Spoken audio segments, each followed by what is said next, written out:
Well, I hope everybody is doing well this Sunday evening. This is the supermoon night here, where the moon is about 5% closer than normal. So it may look a little bit bigger there. I don't know if I noticed the difference, but there it is. Here's the weather picture across North America. Still looking pretty quiet for this time of year. But you go out to the Pacific. Yeah, there's a different situation out there. Large low pressure area. You can see the scale of this thing is enormous. The actual front is located kind of like that. Warm front about like that. I'll draw the symbols on for you very quickly. So there we go. You can see the large area of so-called overrunning as the warm air comes over the front. And ahead of the cold front, a lot of lift associated with that. And behind that, you can see this cumulus field out here, very showery and blustery conditions out there in that region of the Pacific. And I'll show you the cloud elements very quickly. Yeah, that's going to be some very showery weather. This is almost cumulonimbus here.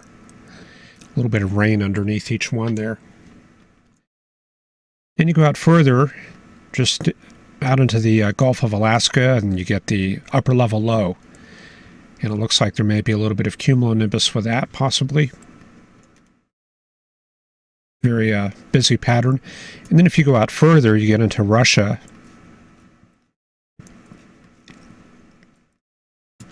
And what we see here is a lot of the instability with the cold air mass from the interior coming off of the coast onto the warmer waters.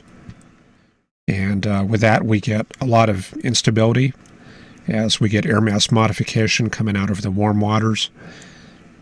And this can be a very potent breeding ground right in here for polar lows, and that'll be something we'll cover later this winter. You can get some very tight, low small-scale lows, very intense.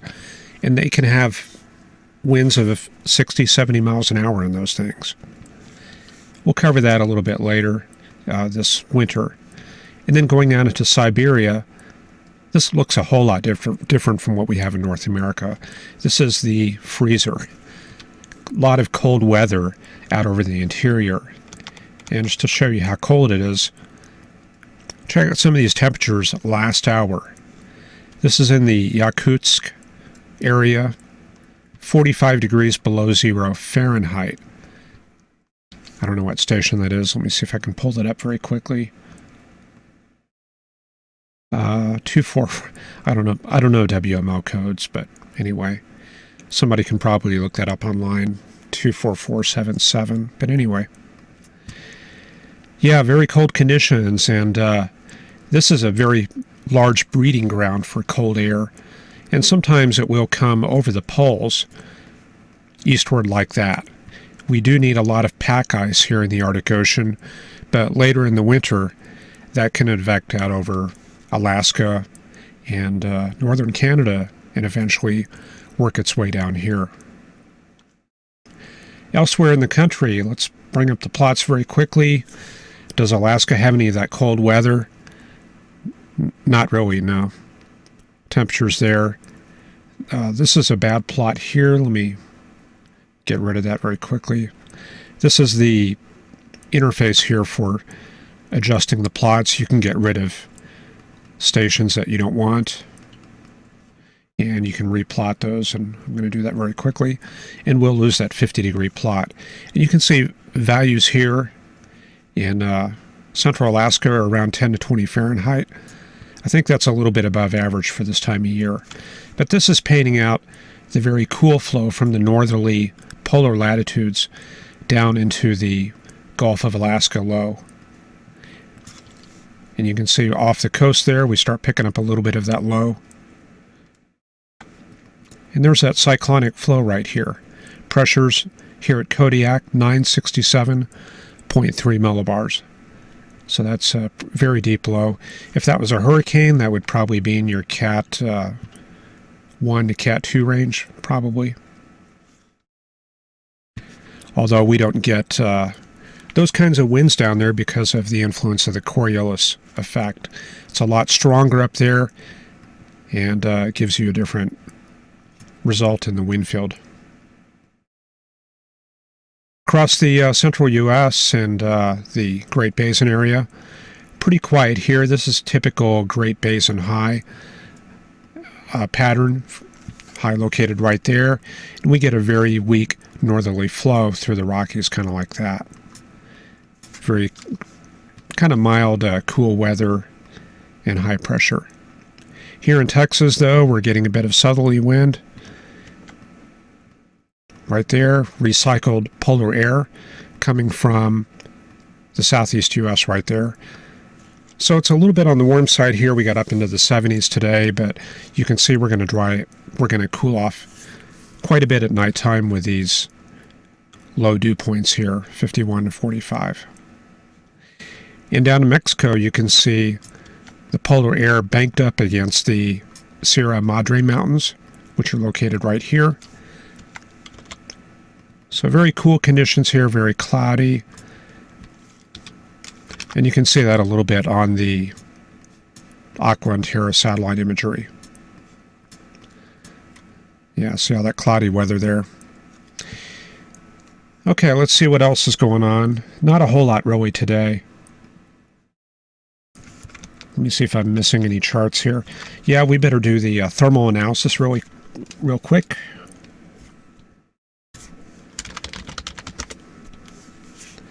I'll bring that up really, just take just a second here. Going to go to the NAM, 1,000 through 500 millibar thickness for 6 hours from AT&Z. And we'll paint out where the fronts are. Strongest thermal gradients way up here and along the northwest Pacific coast. So that's going to place the fronts something like that.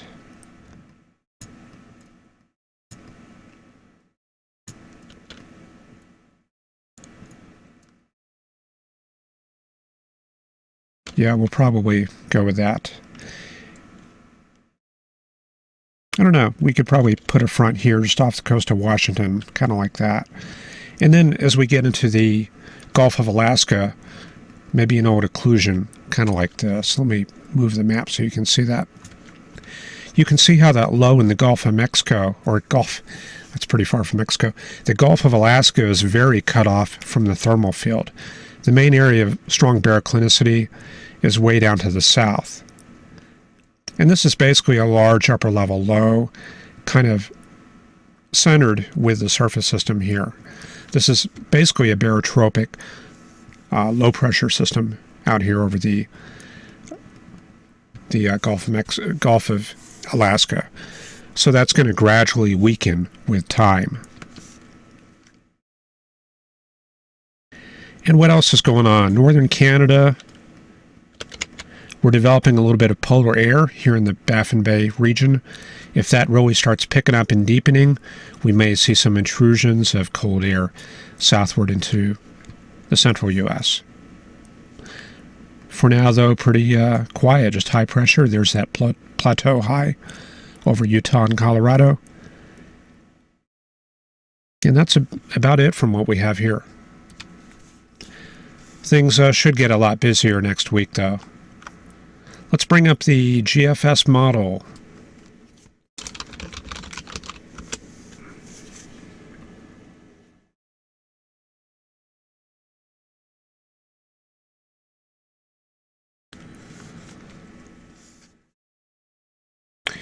Okay, are we back? We lost the network there for just a second. Weird stuff like that will happen from time to time, and if it does, just hang tight and we'll get things back up and running. Okay. I'm showing the stream is resumed, so let's get into that forecast here. There's Canada right there. That we saw this on the NAM. Strong thermal gradient up there, also strong thermal gradient in the Pacific Northwest. So how's that going to play out over the next few days? Getting into our work week, there you go. You can see the start of a new northwest U.S. system coming inland. That'll be our next weather maker for this week. And this is where it crosses the Rockies around Wednesday. And then we're going to see that reemerge on the other side around Thursday. And there it is, developing in Colorado and Kansas. And you can see a very strong thermal contrast right here in California and Arizona. So maybe another system developing back behind it. And then we get on a Thursday and Friday. Yeah, now we've got a very strong system coming out into Colorado. There it is right there. And what we're watching for is moisture ahead of that. That could set us up for severe weather in the central U.S. and the Midwest. This is going to be around Friday. That'll be the big day right there. So there it comes out into the central U.S. This is the morning hours, and then during the day, it looks like that makes its way into the Midwest here. So it looks like this is around peak heating on a Friday night. So if we have the moisture to support thunderstorms, it looks like our main target area is going to be from Oklahoma and Arkansas, possibly up to Illinois and Wisconsin. And this will depend quite a bit on what kind of moisture we have up there. We would look at the dew points and the depth of the moist layer. And maybe we can pull that up very briefly on the meteorograms, and I'll show you how to use that. So let's go to our meteorograms and see what kind of moisture we're looking at. I'm going to pick Little Rock since that's just ahead of the front. And so we pull that up. Friday is going to be the 20th. Is that the 18th or 25th? Let me see here. Yeah, it's going to be the 18th. Okay, so right here. That's going to be the big frontal day. I want to say severe, but I'm not sure if we're going to be able to support that. So let's see, what do we have here? There's very strong southerly wind coming up from the Gulf. Winds there 30 to 40 knots. You can see the low-level jet right off the surface right here. In fact, we're getting 50 knots there on, let's see, that's going to be, yeah, Friday. So do we have moisture? I don't have any moisture plots here on the three-dimensional analysis, but we do have that, I believe, right here. So let's check that out. Moisture plot is going to be that dashed line at the bottom right here. So what kind of values do we have? We bring that up during the day Friday. That looks like getting up into the 50s and possibly, yeah, lower 60s right here. So yeah, we're going to be working with some little bit of moisture on that day.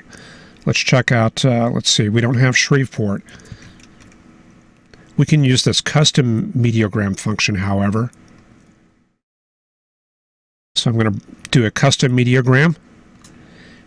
And to do that, we can look on digital atmosphere to get our lat and long. And let's see, Shreveport. That's going to be about 32 by 93. Minus 93.5. I'll put that in. And that's going to work on that meteogram there. That may take a few seconds here. While it does that, we can take a look at what's going on out in the Gulf.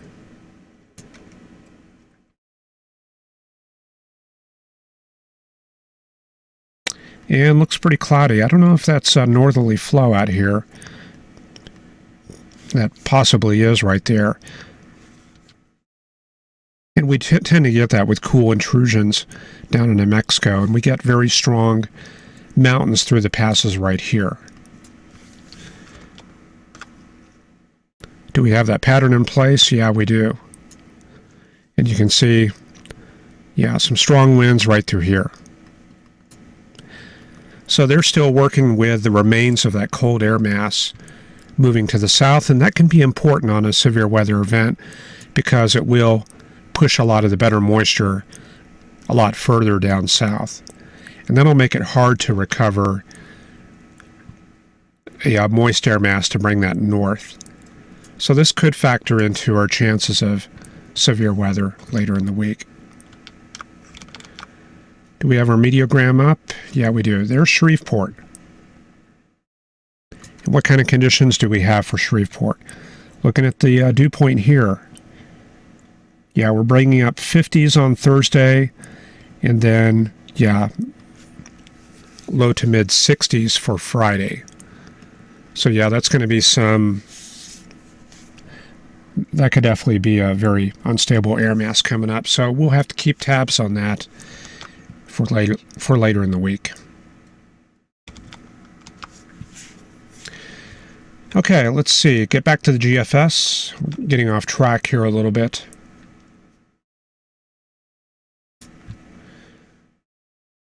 Okay, so there's our pattern on Saturday coming into the Midwest. So possibly some showers around in this area on Saturday. Saturday evening, what's it going to look like? That's going to be the picture. Let me back that up to 18Z. Yeah. Early during the afternoon, looks like Ohio and Kentucky. Right there under the gun. I don't know how much moisture we'll have. The problem is as we go eastward, we start dealing with a lot of recycled air because we don't have the deep trajectories coming out of the Gulf as you go further east. Because if we back this up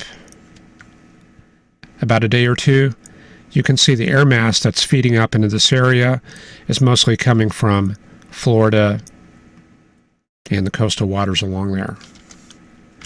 Whereas the stuff feeding up into the Midwest, that could be coming from a more southerly latitude. But that should be enough to get some showers going out in the eastern U.S. And then we have the intrusion of cold air coming in, mostly hitting Ohio and Pennsylvania on Sunday. And maybe we're going to get a little bit of that tail end coming into Texas and the southern U.S. at the start of the week. Then things get active once again out in the western U.S. See that frontal zone out in Arizona, Utah, and 540 line all the way down to Northern California. So things are going to get busy here once again next week. It looks like another chance here for some showers and severe weather for around Thanksgiving, maybe just before that. And then after Thanksgiving, look at that, another line of, yeah, we're going to be pretty active here for a while. It looks like for late in the month. So that will be fun. All right, let me switch over.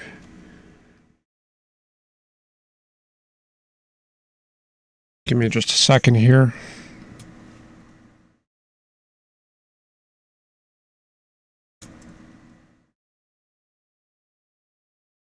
Okay, so anyway, I think we're pretty much done. I appreciate you watching, and I'm going to look over on chat. Chat looks... I haven't seen any messages come through since we had that crash earlier, but hopefully we're up and running. But anyway, I'll see you tomorrow, and I appreciate you watching, and have a good evening.